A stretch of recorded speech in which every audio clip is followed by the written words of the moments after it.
We have seen this. What is NMR? What is the principle behind NMR? Okay, it deals with the transition in the spin state of nucleus. Spin state of nucleus by application of radio frequency waves. So question आ चुका है कि radio frequency waves are used in the following type spectroscopy. So remember UV spectroscopy will have UV rays, IR spectroscopy will have infrared radiation, NMR spectroscopy will have radio frequency radiation. You have to remember this. Those compound only which are having odd mass number, जो भी nucleus होता है, जो भी atom होता है, उसको जो जिस एटम का मास नंबर ऑड है वही एनएमआर में एक्टिव है. क्यों? Because if there is odd mass number means what? Atomic mass number is nothing but the number of proton plus number of neutrons. So if number of proton, number of neutron, they are equal, so atomic mass will be even, and those compound will have even atomic mass number. Those atoms which have even atomic mass, they will have a they will also have a spin, but that spin will be integral number, and integral number spin is not useful in the NMR. If compound is having number odd mass number, odd atomic mass number, then only that compound will have asymmetric distribution of charge. जिसका even atom number होता है, atomic mass number, उसका उसमें जो charge distribution होता है plus charge negative charge, okay, so वो equal होता है, and that's why it has a integral spin number. And those which have a odd mass number, they will have a half integral spin number, and they are active in the NMR. We have seen this. Okay, so H1 C13 chlorine 19 carbon 35, sorry chlorine 35, these are active in the NMR because इनका जो hydrogen, इनका जो atomic mass number है वो क्या है? Odd है. ठीक है, जैसे कार्बन का कितना है? 13, क्लोरीन 19, क्लोरीन 31, जैसे यहाँ लिखा है. So they will have integral spin like half 3/2 5/2. That's why they are active in the NMR. बाकी जो जो एटम है जैसे carbon 14, oxygen 16, sulphur 32, nitrogen 14, hydrogen 2, मतलब ड्यूटेरियम. तो ये जो कंपाउंड है इनका जो एटॉमिक मास नंबर है वो क्या है? इवन है, वो एक्टिव नहीं है एनएमआर में. क्यों? क्योंकि इनका एटॉमिक नंबर क्या है? इवन है. इवन होने के कारण क्या है? इनमें सिमेट्रिक चार्ज डिस्ट्रीब्यूशन होता है. जो चार्ज डिस्ट्रीब्यूशन होता है वो सिमेट्रिक होता है, एंड उनका जो स्पिन क्वांटम नंबर होता है वो इंटीग्रल होता है, मतलब 1 2 3 4 ऐसा होता है. ठीक है, इंटीग्रल. एंड जिनका एटॉमिक मास नंबर ऑड है, मतलब 1 13 को है, तो उसी एटम के जो स्पिन क्वांटम नंबर होता है that is a half integral, and that's why they are active in the NMR. Okay, so we have seen this, we have also seen this. Okay, ये important. जैसे for example hydrogen का है atomic mass number ये 1 1, ये even ये odd है. जैसे आपका हाइड्रोजन का एटॉमिक मास नंबर क्या है? 1, सो ऑड है, तो उसका स्पिन क्वांटम नंबर कैलकुलेट करके आता है half.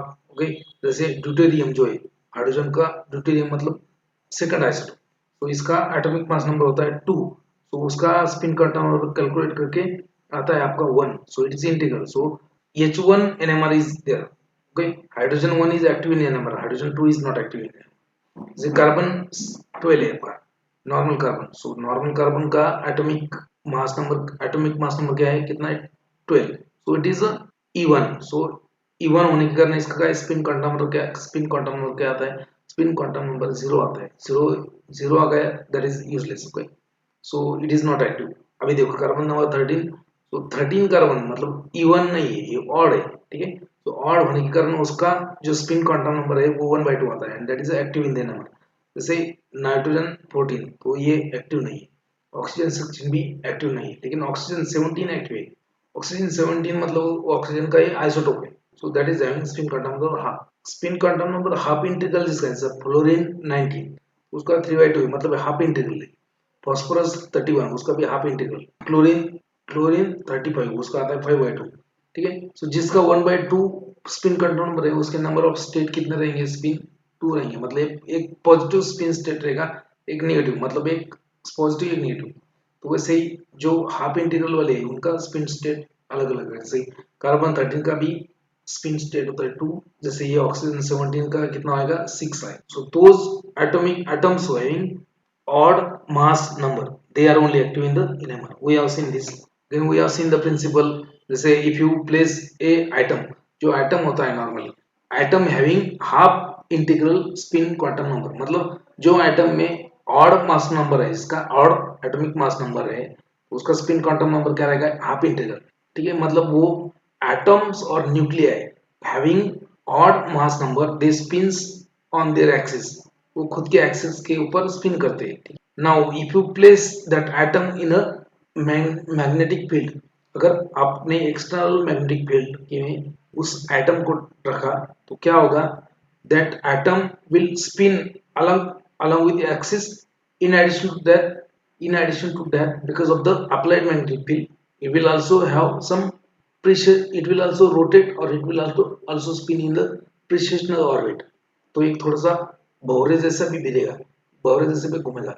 So the frequency at which it rotates in the that precessional orbit known as a precessional frequency. Okay, now when there is a precessional frequency, now at that time if you apply a radio frequency wave gets absorbed by the atom and it will change its spin state, जो spin state है वो change हो जाएगा, so it will change the spin state. now मान लीजिए कि आपने एक एटम है आपका और Nucleya which is having half integral spin quantum number or which is having odd mass number. So if you place that atom in the external magnetic field, so it will have a two different spin state, plus and minus और alpha और beta. वो spin state जब वो external magnetic field में रखते हैं atom, तो उसका एक ही आता है spin state, that is ground state. Okay, suppose कीजिए कि ये प्लस वाला ग्राउंड उसका स्पिन स्टेट है, ये अप्लाइड मैग्नेटिक फील्ड जो है उसी के पैरेलल ये घूम रहा है, that is known as a plus. Okay, now if you apply radio frequency wave, so radio frequency waves are absorbed by this atom and it will change its spin state. ये state change करेगा और कैसे spin करेगा, opposite spin करेगा, that means opposite to the applied magnetic, so known as a okay, so initially it was a parallel to applied magnetic field and after the transition it is a opposing to the magnetic field. तो पहले जो applied magnetic field जो B0 उसके direction में ही spin कर रहा था, तो उसको बोलते हैं पैरेलल स्पिन और ग्राउंड स्टेट। अभी उसको जब आप रेडियो फ्रीक्वेंसी पास करोगे उसके ऊपर वो एब्सॉर्ब होगा और उसका स्पिन स्टेट क्या होगा, चेंज होगा, and that will oppose to the magnetic field, so known as a anti parallel or excited state. Radio frequency causes transition from excited ground state to excited state and that is measured in the NMR. So initially जो nuclei होता है वो खुद के axis के ऊपर ही घूमता है मैग्नेटिक फील्ड में। जब आप मैग्नेटिक फील्ड में लगाओ मैग्नेटिक फील्ड उसके ऊपर अप्लाई करोगे तो वो खुद के एक्सिस पे तो घूमेगा ही, साथ साथ अलग एक्सिस पे घूमेगा, उसको बोलते हैं प्रीसेशनल ऑर्बिट। ओके, जैसे होता है ये जो is known as a precessional orbit. Initially तो वो एक ही इसमें घूम रहा है, जब नॉर्मली जो आइटम होता है जब उसको अपन मैग्नेटिक फील्ड में रखते हैं तो वो क्या करता है कि खुद के एक्सिस पे तो घूमता ही लेकिन प्रीसेशनल एक्सिस ऑर्बिट में भी घूमता है and the frequency at which it rotates और it spins in the precessional orbit known as a precessional frequency. And at the precessional frequency, when radio frequency of particular energy or the frequency of radio waves, when that frequency matches to the precessional frequency of atom, there is a absorption of radio waves. जेव्हा ह्या ॲटमची प्रेशनल frequency आणि applied radio frequency एक match होईल त्यावेळेस काय होतं, atom radio frequency absorb करतो आणि ट्रान्झिशन होतं, so it will change its spin state. That is the basis for NMR. We have seen this. That is excitation. जैसे होता है कि प्लस स्टेट जो है that is ground state. Okay, ये जो ग्राउंड स्टेट है ये ग्राउंड स्टेट है आपको सा फॉर एग्जाम्पल एक एटम है उसका ऑड मास नंबर है, उसका हाफ इंटीग्रल ये है क्या है, क्वांटम स्पिन नंबर। तो अगर वो ग्राउंड स्टेट मैग्नेटिक फील्ड में रखने के बाद अगर उसमें एनर्जी एब्सॉर्ब किया, डेल्टा ई मतलब absorb energy, that is the radio frequency wave. So when you keep this nuclear in the external magnetic field, so it will rotate along with its axis, also it will rotate in a precessional orbit. Okay, and when the frequency of precessional or the precessional frequency will match to the radio frequency, it will get absorbed, radio waves will be absorbed and energy will be taken, so it will go in the excited state, that is a minus. You can see spin quantum number minus state. Okay, so this is plus state. So ground state, excited state. So after excitation what will happen, यहाँ पे देखो इसका spinning का direction क्या था, कुछ ऐसा था, एक्साइटेशन होने के बाद में स्पिनिंग का डायरेक्शन क्या होगा, change. So there is a change in the spin state of nucleus upon absorption of radio frequency radiation when a nuclei or atom having odd mass number is kept in the external magnetic field. So there is a transition when the precessional frequency of rotation nuclei matches to the radio frequency. There is an absorption of radio waves, okay, and energy will be taken. It will be excited from ground state to another excited state. Ground state, you can say it is a alpha spin or positive spin, and at this spin, ये जो spin होता है positive spin, that means okay, the applied magnetic field, okay, and this spin, they are parallel to each other. Spinning जो है, whatever the magnetic field produced by spinning of nucleus, that is parallel to your applied magnetic field, and that is known as a ground state. And when there is a absorption of radio frequency, that spinning state will oppose to the magnetic field. तो पहले तो parallel था, बाद में absorption करके excited state में जाके oppose करेगा, तो उसको बोलते हैं ओके एंटी पैरेलल स्टेट और एक्साइटेड स्टेट. जो पैरेलल स्टेट होता है that is ground state, excited state जो होता है वो एंटी पैरेलल स्टेट. अब एक्साइट होने के बाद में वो फिर से ग्राउंड में आता है. ग्राउंड में आने के लिए उसको जो रेडियो फ्रीक्वेंसी एब्सॉर्ब किया है उसने, उसको वो इमिट करता है. इमिट करेगा एक तो, नहीं तो फिर क्या करेगा, नेबरिंग आइटम को, न्यूक्लियर को ट्रांसफर करेगा. सो जैसे रिलैक्सेशन मतलब वापस आना. So from excited state to ground state, that is known as relaxation. It is by different way. Like वो इमिट भी करता है रेडिएशन एक तो, नहीं तो फिर क्या करेगा, वो नजदीक एक तो नजदीक के आइटम को ये करेगा, सप्लाई करेगा, ठीक है. या फिर क्या करेगा, उसकी vibrational rotational energy in the form of vibrational rotational energy वो रिमूव करेगा वो radio frequency. So there are two mechanism of relaxation. So it can emit the radiation. It can okay. That is known as a first. Second, without radiation. So spin lattice longitudinal relaxation. It is a type. So energy will be lost by transitional vibrational rotational energy in the form of spin or transverse relaxation. So whatever energy is absorbed by atom, so that will be supplied to neighboring nuclei. So that's how it will lose the energy. तो energy loss कैसे होता है, energy absorb हो गया, excited state में गया, अभी excited state से ग्राउंड में आने आया उसको, सो वो एनर्जी लॉस करेगा. तो एनर्जी वो लॉस होता है, the process of losing the energy from excited state to come at a ground state. it will have to lose the energy. That losing of energy is known as relaxation. Now that losing of energy is because of the different ways. There are different ways to lose the energy. First, जो उसने absorb किया था radio frequency, वही emit करेगा, ठीक है, वो loss होगा एनर्जी, तो वो ग्राउंड पे आएगा. एक तो ये होता है, नहीं तो क्या होगा कि वो जो एनर्जी उसने एब्सॉर्ब किया है वो क्या करेगा, वो एनर्जी का लॉस करेगा. जैसे चेंजेस बाय चेंजिंग द, जैसे ये loss of energy by transitional energy, vibrational energy, rotational energy. या फिर क्या होगा, एनर्जी है वो नेबरिंग न्यूक्लियर को देगा. अगर वो एनर्जी लॉस होता है that because of the rotational, vibrational and transitional energy loss, then it is known as spin lattice or longitudinal relaxation. Now if that energy loss is due to the transfer of energy to the neighboring nuclei, known as a spin or transverse relaxation. We have seen this. We have also seen the instrument. Okay, instrument diagram for instrument will look like this. तो यहाँ पे sample holder है आपका. Okay, so magnet इस sample holder, दोनों magnet के अंदर इस sample holder रखने का है आपको. You can control the magnetic field by using these coils known as a Helmholtz coils. Sweep generator, it's also called the sweep generator. Yeah, Helmholtz coil. So you can control the magnetic field. You cannot, it is not easy to control the radio frequency waves. That's why magnetic field is controlled. You can control the radio frequency wave and or magnetic field. So if you control the radio frequency wave, that is known as a frequency sweep. अगर आपको radio frequency control, मतलब radio frequency आपको जो है वो moving रखना है, मतलब एक पैरामीटर आपको कांस्टेंट रखना है, एक पैरामीटर आपको वेरिएबल रखना है. So if you keep radio frequency as a constant and magnetic field as a variable, that operation is known as a, ठीक है, फील्ड स्वीप. मैग्नेटिक फील्ड आपने कंट्रोल कर रहे हैं, ठीक है, रेडियो फ्रीक्वेंसी कांस्टेंट है, उसको बोलते हैं फील्ड स्वीप, ठीक है. और अगर आपने मैग्नेटिक फील्ड कांस्टेंट रखा और रेडियो फ्रीक्वेंसी वेव अपने वेरिएबल रखा, that is known as a frequency sweep. There are two kind of instrument, but this field sweep is very easy as compared to that frequency sweep. Frequency control करना उतना easy नहीं है, तो frequency SVEEP ज्यादा use नहीं करते. जो magnetic वाला है मैग्नेटिक फील्ड को कंट्रोल करना, उसको बोलते हैं फील्ड स्वीप। तो field sweep instrument are mostly use. बाद में उसमें रेडियो फ्रिक्वेंसी जनरेटर होगा।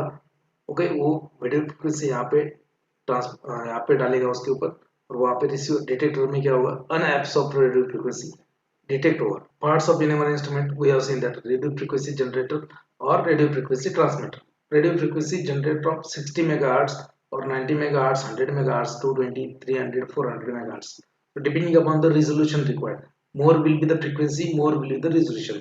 तो NMR का इंस्ट्रूमेंट जो है उसका टाइप होता है 90 मेगाहर्ट्ज NMR, जैसे होता है 220 megahertz NMR, depending upon the radio frequency generator.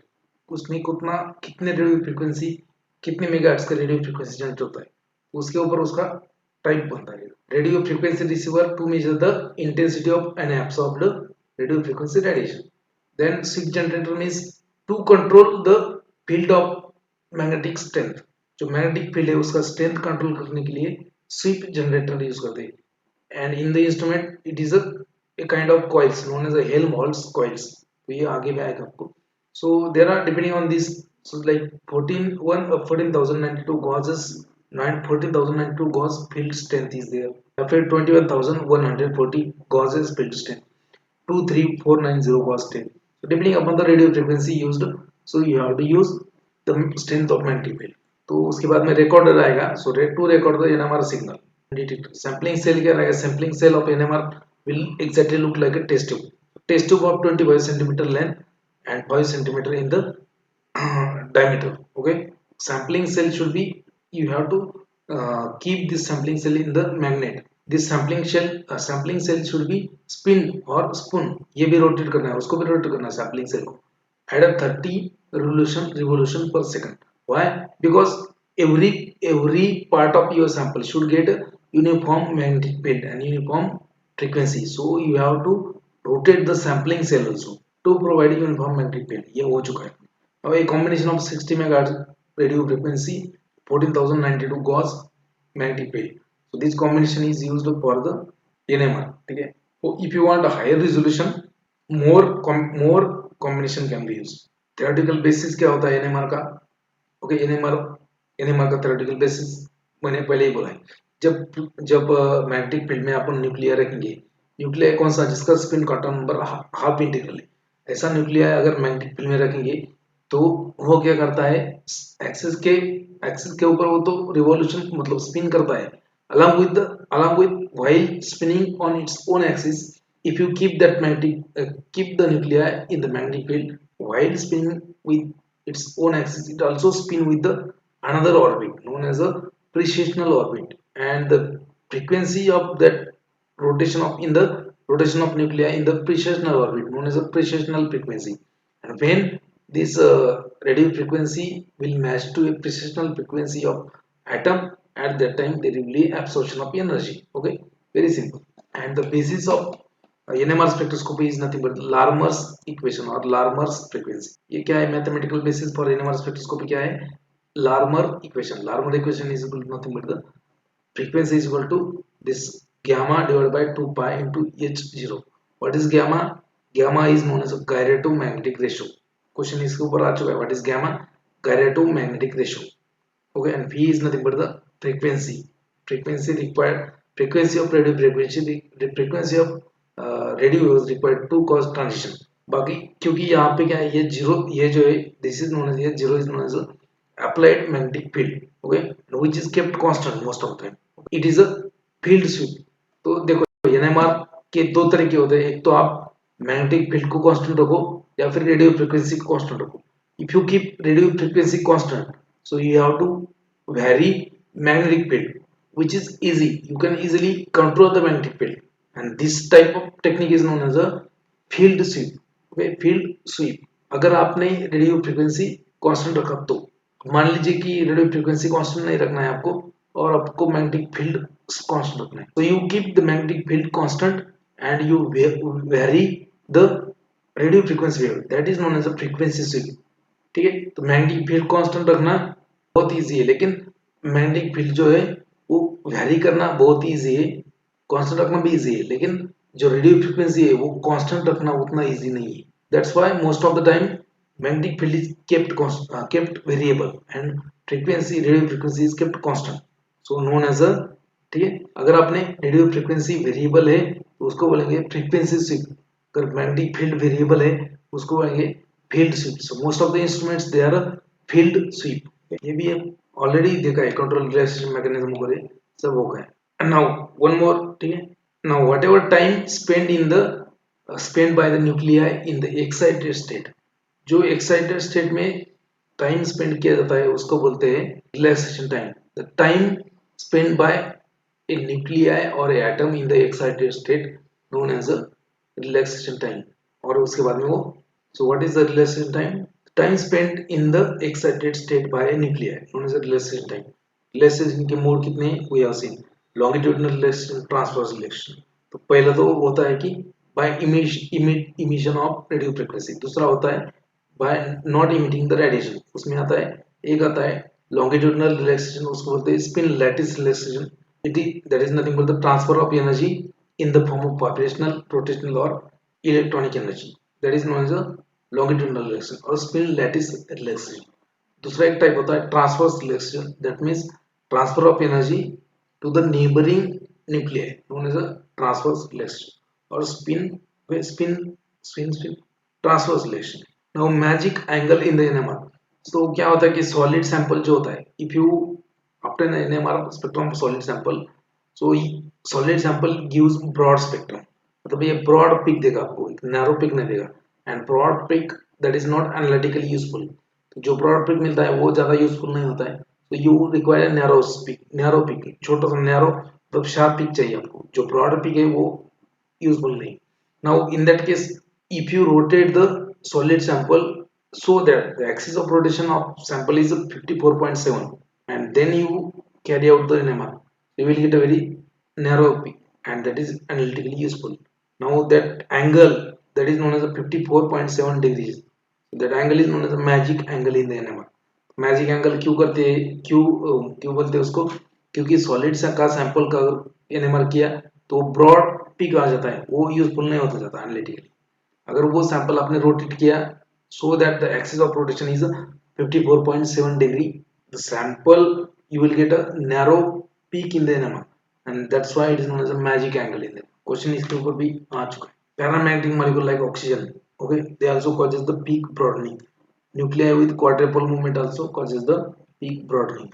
ये भी देखा है आपने कितने पीक देखा क्या. So tetramethylsilane, they are, it is known as a standard used in the or internal standard used in the NMR spectroscope because it has a 12 equivalent proton. So जो equivalent proton है उसके 12 equivalent proton. ये सभी जो CH3 वाले हैं वो सब equivalent है. That's why 1 1 1 लिखा है. So they are 12 equivalent proton. So इसके ऊपर क्वेश्चन ऐसा आता है कि one of the following is not a correct statement about the TMS used as a internal standard in the NMR. बोलेंगे आपको कि it will have 12 equivalent proton. Okay.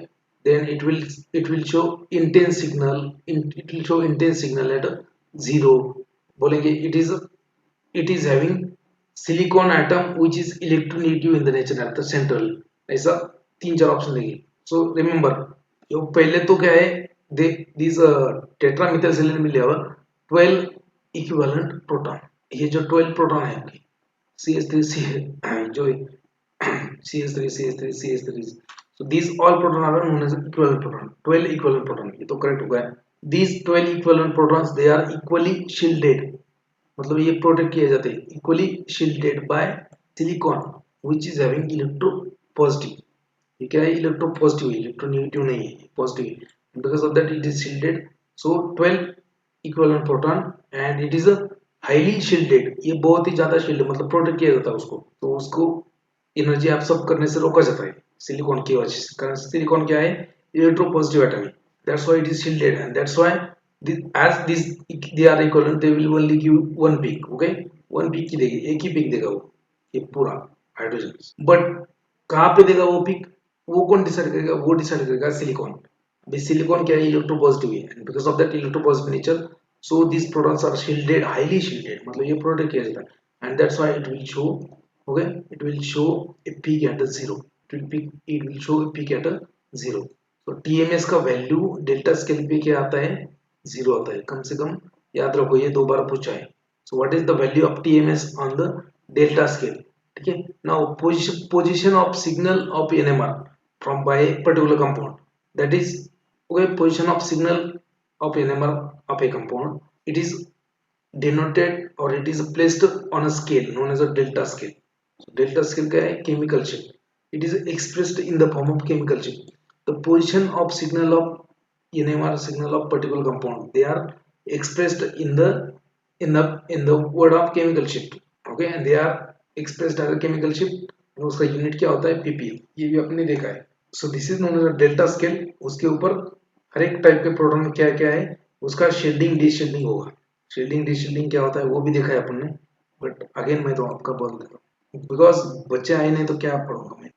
TMS will have zero value on delta scale. Okay, because these 12 protons they are highly shielded by electropositive atom known as a silicon. Okay, क्योंकि silicon का electronegativity बहुत ही कम है. ठीक है, उसकी वजह से क्या है, ये प्रोटॉन्स जो है they are known as a shielded proton, and these 12 equivalent proton they will give you one intense signal at a zero. Okay, because of shielding highly shielded होता है. Other organic compounds will give you the NMR signal beyond the TMS signal. TMS signal के बाद में ही सब organic compound यहाँ पे signal देंगे. जैसे कोई ऑर्गेनिक कंपाउंड सिग्नल देगा यहाँ पे, कोई टाइप का प्रोटॉन यहाँ पे, बट जीरो पे कोई ऑर्गेनिक कंपाउंड नहीं देगा, सिर्फ सिलिकॉन ही देगा. ठीक है, जैसे trimethyl silane. So TMS silicon TMS will show signal at zero and rest of the compounds will show signal away from the TMS. Now if compound shows signals towards the TMS, अगर कोई compound का signal यहाँ पे आता है, जैसे मान लीजिए 0.90 या 0.95, जैसे मिथाइल CH3CH2, जैसे CH3CH2CH3, ये जो कंपाउंड है, जैसे प्रोपेन. ओके, CH3CH2CH3, ये प्रोपेन जो है, तो उसका अगर NMR करेंगे आप तो इसका NMR का सिग्नल यहाँ पे है, मतलब जो प्रोटॉन का सिग्नल है CH3CH2 का, वो नियर बाय 0.95 उसके पास है. क्यों? बिकॉज इट इज, तो इसमें क्या है कि ये shielded है, it is a shielded. So signals, if compound shows signals toward this TMS known as shielded, and if compound show signal away from the TMS it is known as de-shielded. अगर कोई compound signal NMR के पास देता है, मतलब TMS के पास देता है, उसको बोलते हैं अप फील्ड, और उसके डाउन देता है तो उसको बोलते हैं down field. So NMR, if compound show signal nearby to the TMS, it is known as it will require higher energy, and that is a lower. Okay, higher energy लगता है उसके लिए and lower frequency. If compound is giving signal away from the TMS, it will require higher frequency and lower energy. So towards the TMS is known as a shielding, away from the TMS is known as towards the TMS is known as upfield, to away from TMS is known as downfield. Okay, so it is a scale. Okay, the NMR signals are recorded and it is a, okay, it is expressed or its position is expressed in the delta scale, expressed on the delta scale. Relative position of organic compound as compared to TMS, it is shown on the delta scale. Okay, and expressed in the ppm, उसका unit होता है ppm. ये delta scale क्या है? ये organic compound का जो NMR का सिग्नल आएगा वो कहाँ पे आएगा, वो एज कंपेयर टू किसके कंपैरिजन में, इसके कंपैरिजन में कहाँ पे आता है. So signals of NMR signal of organic compound as compared to TMS, it is, okay, it is shown on the, or it is shown on the scale, one scale known as a delta scale, chemical shift. So shift of position of NMR signal as compared to the standard is known as a chemical shift. Standard क्या है? टेट्रामिथाइलसिलेन. So it is a volatile होता है, it is soluble in the organic solvent, it will show. ऐसा भी question आता है, one of the following is not a characteristic of your standard used in the NMR TMS. तो TMS क्या होता है? 12 equivalent proton, highly shielded proton है because of the central electropositive silicon atom. Okay, दो हो गए. तीसरा क्या होगा? So because of the shielding it will show peak at a zero. चौथा क्या होगा? It is a volatile होने के कारण क्या है? Easily removed from the, only small amount of this tetramethylsilane is required, small amount is required. Next, उसके बाद में क्या होगा? उसके बाद में एक है कि it is soluble in the organic compound but not soluble in the water. ये क्या है? TMS क्या है? वाटर soluble नहीं. So most of the बाकी कंपाउंड के लिए ये यूज करते हैं. जो वाटर सोल्यूबल कंपाउंड है उसके लिए कौन सा स्टैंडर्ड यूज करेंगे, उसका अलग है. So I will explain in the upcoming slide. Shielding and de-shielding क्या होता है? Normally, what happens normally if you consider a atom without electron, if you consider an atom without electron, so you will get a very simple NMR spectrum. But अगर most of the organic compound में क्या होता है कि उसमें electrons जो होते हैं, so inorganic compound nucleus is surrounded with the electron and hence protons may be present within मतलब inside or outside of the circulating magnetic field which is induced by circulation of electron. ठीक है, जैसे ये मान लीजिए atom है, ठीक है, ये क्या है उसका प्रोटॉन्स है, तो यू नो प्रोटॉन्स सेंटर में होते हैं और उसके रिवॉल्विंग में क्या है, उसके अराउंड क्या रिवॉल्व होते हैं इलेक्ट्रॉन्स. ओके, आप इंटरेस्टेड हो प्रोटॉन्स में, तो उसके अराउंड रिवॉल्विंग होते हैं इलेक्ट्रॉन्स. अभी ये मूव हो रहे हैं, रिवॉल्व हो रहे हैं, ये घूम रहे हैं, तो घूमने के कारण क्या होता है, उनका एक मैग्नेटिक फील्ड बनता है. Because of the circulation of electrons around the proton, so there is generation of magnetic field. Okay, okay, this magnetic field. Now the protons, okay, in the organic compound, complex organic compound or compound having double bonds, triple bonds, or because of the electronegative atom, जो compound है जिसमें electronegative atom है या फिर double bonds है, triple bonds है या अस्टिलिंग protons है, तो वो प्रोटॉन्स क्या होते हैं कि ये जो सर्कुलेटिंग मैग्नेटिक फील्ड होता है इलेक्ट्रॉन की वजह से, डबल बॉन्ड मतलब क्या है, पाई इलेक्ट्रॉन्स होंगे उसमें, ट्रिपल बॉन्ड मतलब क्या है, पाई इलेक्ट्रॉन्स होंगे ना. तो because of that that circulation of electron induces magnetic field. Now ये जो प्रोटॉन है, दैट प्रोटॉन में be present in the magnetic field और may be present outside the magnetic field. Now, if it is present within the magnetic field, if protons are present inside or within the magnetic field or close to the electropositive atom, जैसे in case of yours टेट्रामेथिलसिलिन TMS में क्या है कि जो protons है वो near by close है किसके, इलेक्ट्रोपॉजिटिव एटम जो सिलिकॉन है. So if protons are present in the magnetic field or close proximity to the electropositive atom, more strength of magnetic field is required to cause the excitation. Such kind of protons are known as shielded protons and the phenomenon is known as shielding. तो ये shielding मतलब protection. तो ये क्या है कि अगर electron की वजह से, रिवॉल्यूशन ऑफ इलेक्ट्रॉन की वजह से इलेक्ट्रॉन रिवॉल्व होते हैं, उसके कारण जो फील्ड बनता है मैग्नेटिक फील्ड, तो उसके अंदर अगर प्रोटॉन है तो वो प्रोटेक्ट होता है. अगर वो प्रोटॉन्स इलेक्ट्रोपॉजिटिव एटम के नजदीक है तो वो क्या होता है, प्रोटेक्ट होता है. उसको एक्साइट करने के लिए क्या लगता है आपको, हायर एनर्जी लगता है.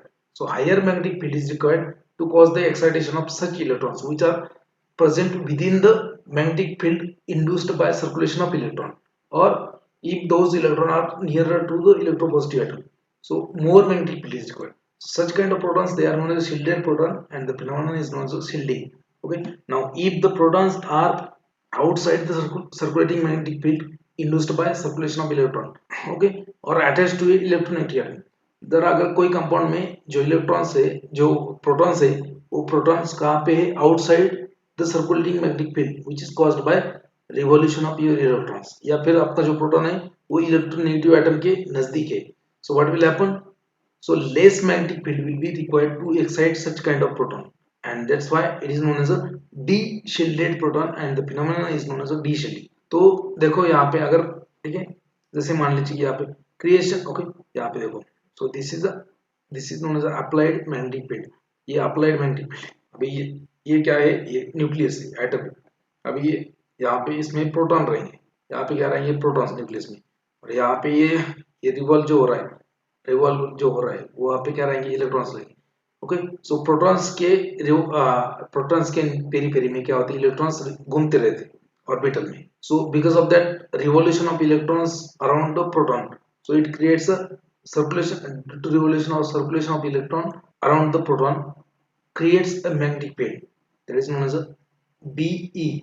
ये मैग्नेटिक फील्ड, सो उसके रिवोल्यूशन का कारण बनता है.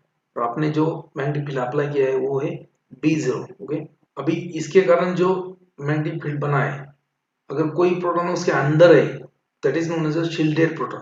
अगर कोई प्रोटॉन जो इंड्यूस मैग्नेटिक फील्ड है किसका, due to revolution of electron or due to circulation of electron, whatever magnetic field is generated, and if your proton is inside that magnetic field or if your proton is attached to electropositive atom, so that is shielded and more energy is required, ज्यादा frequency लगेगा इसका, so more magnetic field strength is required to excite such electron known as a shielded electron and the phenomenon is shielding.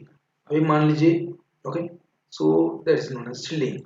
Suppose this electron, this nuclear, say double bond containing compound होता है, triple bond containing compound होता है, तो उसमें कभी कभी क्या होता है, ट्रिपल बॉन्ड में क्या होता है कि जो प्रोटॉन्स है they are outside of the circulating magnetic field produced by circulating electrons. So they requires very less energy to excite, known as the de-shielded protons, or the phenomenon is known as de-shielding. Okay, for example, you can see over here. So जैसे ये होता है, अभी carbon carbon double bond जो है यहाँ पे एक अटैचमेंट है, यहाँ पे तो कार्बन कार्बन डबल बॉन्ड है, अप्लाइड मैग्नेटिक फील्ड कौन सा है, ये ऊपर होता है B0. B0 is a applied magnetic field. Suppose that C double bond C, यहाँ पे दो अटैचमेंट है और यहाँ पे दो, यहाँ पे एक हाइड्रोजन है. अभी ये जो इलेक्ट्रॉन्स है ये डबल बॉन्ड वाले ये सर्कुलेट करेंगे, ऐसे सर्कुलेट करेंगे, and they will induce a magnetic field. Okay, they will induce a magnetic field like this. Okay, ये मैग्नेटिक फील्ड इंड्यूस किए होंगे. नाउ यूर ओके, ये मैग्नेटिक फील्ड इंड्यूस किए करेंगे. अप्लाइड मैग्नेटिक फील्ड क्या है, आपने एक अप्लाइड किया है, ये हाइड्रोजन क्या है, outside the induced magnetic field, so it will absorb, it will require less it will require less magnetic field to excite the electron, so it is known as a de-shielded or okay de-shielded. जैसे for example ये देखो यहाँ पे, ये दोनों में भी देखो जो आपका अप्लाइड मैग्नेटिक फील्ड है, and because of the circulation of electron there is a generation of induced, there is induction of magnetic field, and if the protons they are present in the magnetic field, so higher magnetic field strength is required to excite these protons. Okay, and that's why that is known as a okay shielding requires higher frequency. ये अगर बीच में है so shielding है, so like that. And shielding occurs due to the if the protons are present inside the induced magnetic field due to circulation of electron, or if the protons are attached to a electropositive atom, then shielding occurs. And de-shielding कब होता है, when electrons are outside the magnetic field produced by circulation of electron, or when atom is attached to a electronegative atom, so then and that time there is a non de-shielding. Chemical shift क्या होता है, shifting of position of NMR signal as compared to standard, known as a chemical shift. Okay, chemical shift क्या है, it is a shift of position of NMR signal as compared to standard. standard का आता है आपका 0 और उसके साथ में बाकी का आता है. So TMS will have a signal at 0 and other organic compounds will have signal away from TMS. Chemical shift is denoted by delta expressed in the ppm. Delta value ऐसे कैलकुलेट कर दे, delta is equal to frequency of reference minus frequency of sample divided by frequency of reference into 10 to 2. That is nothing but the position of signal of reference peak. Okay, position of peaks in the NMR spectrum, position of NMR spectrum of sample as compared to reference peak is known as a chemical shift. There is another scale, mostly it is denoted, there is one scale known as delta. Most of them it is a delta scale, but और एक scale होता है tau scale. So 10 minus delta is nothing but the tau scale. इसके ऊपर भी question आ चुके हैं. tau scale क्या होता है, 10 minus delta, उसको tau scale होता है. मोस्टली डेल्टा स्केल के ऊपर ही उसको केमिकल शिफ्ट, वो केमिकल शिफ्ट जो है वो डेल्टा स्केल के ऊपर ही दिखाया जाता है. अनदर स्केल है जिसको बोलते हैं tau scale, 10 minus delta. So on the delta scale TMS is nothing but the 0 ppm उसका वैल्यू होता है. Most of the chemical compounds they have chemical shift ranging from 0 to 10.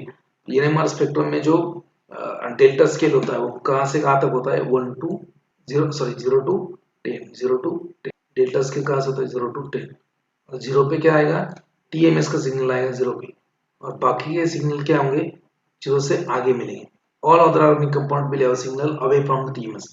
Because in the TMS the protons are highly shielded and it will show only one peak at a 0. Okay, and equivalent proton. Okay, a small numerical value of delta indicate upfield. मतलब क्या, ये थोड़ा सा गलत होगा यहाँ पे इसलिए रेड में लिखा है.